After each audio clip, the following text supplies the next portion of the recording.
আমার নাম ইশরাত জাহান সাথী, সবাই সাথী নামেই ডাকে। 2009 সালে পারিবারিকভাবেই আমার বিয়ে হয়। তখন আমি অনার্সে ভর্তি হয়েছি মাত্র। বিয়ের পরে ভালোই ছিল সব। শ্বশুরবাড়ির সবাই খুব ভালোবাসতো আমাকে। আমার বর ছিল হাই স্কুলের ইংলিশ টিচার। আমাদের বাড়ি আর শ্বশুরবাড়ির দূরত্ব ছিল 10 কিলোর মতো। আমাদের বাড়ি বাপের বাড়ি থেকে আমার হাজবেন্ডের স্কুল কাছে ছিল, তাই বেশিরভাগ টাইমই আমি আমাদের বাড়িতে থাকতাম। আর বর স্কুল প্লাস টিউশনি করে রাত 10টার দিকে আমাদের বাড়িতে আসতো। ও ইংলিশের খুব ভালো শিক্ষক ছিল। আমাদের বাড়ি একদম গ্রামে, এখানে ওর থেকে আর ভালো কোনো শিক্ষক ছিল না। বেশিরভাগ টাইম ও স্কুলে থাকতো। সব ঠিকঠাক ছিল। 2 বছর খুব ভালোই সংসার কাটলো। 2011-তে আমি প্রেগনেন্ট হই। শ্বশুর বাড়ি বাপের বাড়ির সবাই খুব খুশি। আমার হাজবেন্ডও খুব খুশি হন। 4 মাসে আমার প্রচুর ব্লাড যেতে শুরু করলো। ডক্টরের কাছে গেলাম, সে বেড রেস্ট দিল। চলে এলাম বাপের বাড়ি একেবারের জন্য। বেবি হওয়ার পরে যাব এই প্ল্যান করেই চলে গেলাম।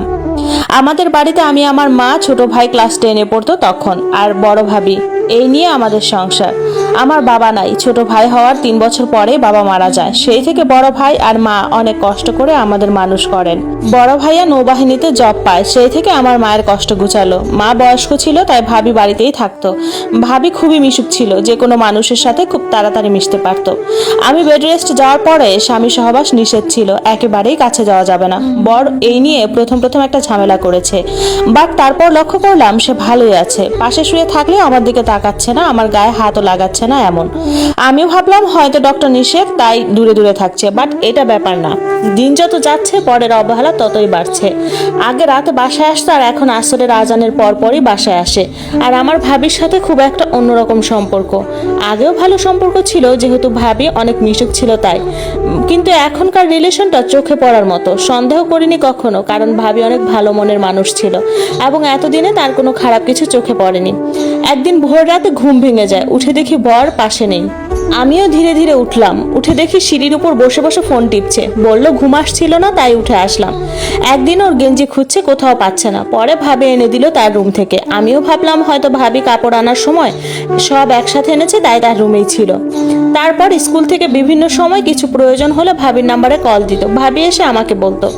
আর একদিন ভাবির নাম্বারে কল দিচ্ছে, আমিও সামনে, তাই ভাবি আমাকে ফোনটা দিল। আমি কথা বলতেছি আর ভাবি উঠে অন্য রুমে গেল।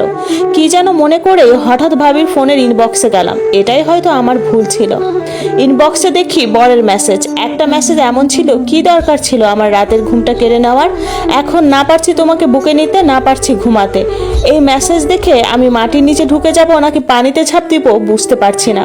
হাত পা থরথর করে কাঁপছে, নিঃশ্বাস বন্ধ হয়ে যাচ্ছে। মনে হচ্ছিল মিনিটের মধ্যে আমি পাথর হয়ে গেছি। ভাবতেছি এটা কিভাবে সম্ভব। আবার মেসেজটা পড়ছি, বারবার নাম্বারটা মিলাচ্ছি, কিন্তু একই জিনিস চোখের সামনে। কিন্তু সত্যিটা আমি মেনে নিতে পারছি না। এটা কোনোভাবেই যে মেনে নেওয়া যায় না। প্রেশার বেড়ে গেল, শ্বাসকষ্ট শুরু হলো। মা চিৎকার দিয়ে বলছে আমার মেয়েটা কেমন জানি করতেছে, তোমরা কে কোথায় আসো, সবাই এসো। মায়ের প্রতিটি কথা কানে যাচ্ছে, কিছু যে বলবো সেই শক্তি নেই আমার। ভাবি আশেপাশের সবাই আসলো। কিছুক্ষণ পরে কথা বলতে পারলাম।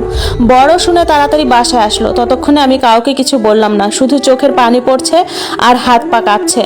ভাই অনেক কষ্ট করে বিয়ে দিয়েছে, একা ইনকাম করে, আর বিয়েতেও অনেক খরচ হয়েছে। এরপর এমন কিছু শুনলে ভাই, আমার মা সবাই মরে যাবে। আমি খুব আদরের, এই ব্যাপারগুলো কেউ মেনে নিতেই পারবে না। রাতে বর বলল কি ব্যাপার, হঠাৎ করে কি হলো তোমার? সকালেও তো সব ঠিক ছিল। আমি কথা না বলে অন্যদিকে ফিরে শুয়ে আছি। আমার মাথায় হাত দিচ্ছে, তখন আরো বেশি ঘৃণা হচ্ছিল। কাঁদতে কাঁদতেই ঘুমিয়ে গেলাম। রাত 2টা-3টা হবে, তখন দেখি বর পাশে নাই। আমি উঠে টর্চ নিয়ে বাহিরে গেলাম। বাহিরে গিয়ে দেখি পুকুর ঘাটে কথা বলার সাউন্ড আসতেছে।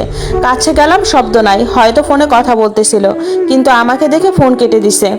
সেদিনের মতো সব গেল। আমিও মান সম্মানের ভয়ে মুখ খুললাম না। কত বোকা ছিলাম। নিজের কথা চিন্তা না করে অন্যের মান সম্মানের কথা চিন্তা করেছি ভাবিকে ভাইয়া মেরে ফেলবে, মানুষ খারাপ ভাববে, ছেলে মানুষ হয়তো এমন কিছু করার অধিকার আছে, তাই করেছে, সব ঠিক হয়ে যাবে। দিন যত যায় তাদের লীলা খেলা ততই সবার নজরে আসতেছে, কিন্তু কেউ তেমন ভাবে মুখ ফুটে বলছে না। এর মাঝে ভাবি বাপের বাড়ি যাবে, তো মা বলছে আমার ছোট ভাই তাকে দিতে যাবে, কিন্তু ভাবি কিছুতেই মানছেন না, তিনি একাই যাবেন। আর আমাদের গ্রামের নিয়ম, বউয়েরা বাপের বাড়ি একা যায় না, শ্বশুর বাড়ি বা বাপের বাড়ি থেকে কেউ নিয়ে যায়। বরাবর ছোট ভাই যেত, কিন্তু ওকে নিল না সাথে। এদিকে সারাদিন বরের কোনো খোঁজ নাই। ফোন দিলাম, বলে মিটিং আছে, রাত হবে বাসায় যেতে। আমার মন মানছে না। ঠিক বুঝতে পেরেছি ভাবির সাথেই আছেন তিনি। ছোট ভাইকে স্কুলে পাঠালাম সন্ধ্যার একটু আগে, যেহেতু স্কুল আমাদের বাড়ির কাছেই। ভাই এসে বলল, আপু আজ নাকি দুলাভাই স্কুলে যায়নি, ছুটি নিয়েছে। মাথায় আকাশ ভেঙে পড়লো। প্রেগনেন্সির টাইমে এত পেইন আর নিতে পারছিলাম না। দিন দিন প্রেশার বাড়ছে, শ্বাসকষ্ট হচ্ছে। ভাবলাম আজ একটু ধরা দিতেই হবে। তারা হয়তো ভাবছেন তাদের লীলাখেলা কেউ জানে না। রাত 9টা, কারো কোনো খবর নাই। বাড়ির পাশের এক দুলাভাই হয় দুঃসম্পর্কের, তিনি বাড়িতে এসে বলতেছে আমার মায়ের কাছে, কাকিমা সাথীর জামাইকে নিয়ে কি ব্যাটার বউ শহরে গেল নাকি? আমার মা বয়স্ক, গ্রামের সহজ সরল মানুষ, সে বলে না না, তুমি যেন কাকে দেখেছো, বৌমা একা একাই বাড়িতে গেছে। আমার আর বোঝার বাকি রইল না। আমার ছোট ভাইটা আমাকে জড়িয়ে ধরে বলে, দিদি। ও আমাকে দিদি বলেই ডাকে ছোট থেকে। একটা কথা বলবো। আমি বলি বল। বলে বকা দিবা না তো? আমি বলি কিছুই করব না, তুই বল। ভাই বলে, দুলাভাই আর ভাবি যেন কেমন কেমন করে, আমার ভাল লাগে না। দুলাভাই শুধু ভাবির দিকে তাকায় থাকে, আরো অনেক কিছু। আমি কথাটা শুনে ওর দিকে তাকিয়ে রইলাম, নিস্তব্ধ হয়ে রইলাম। আমার এতটুকু ভাই, সেও এসব ঘটনা জানতেছে, সেও এগুলো বুঝতেছে। কষ্টে বুকটা ফেটে যাচ্ছে। আমার এতটুকু ভাই, সেও বুঝতে পারছে তাদের এইসব আচার আচরণ।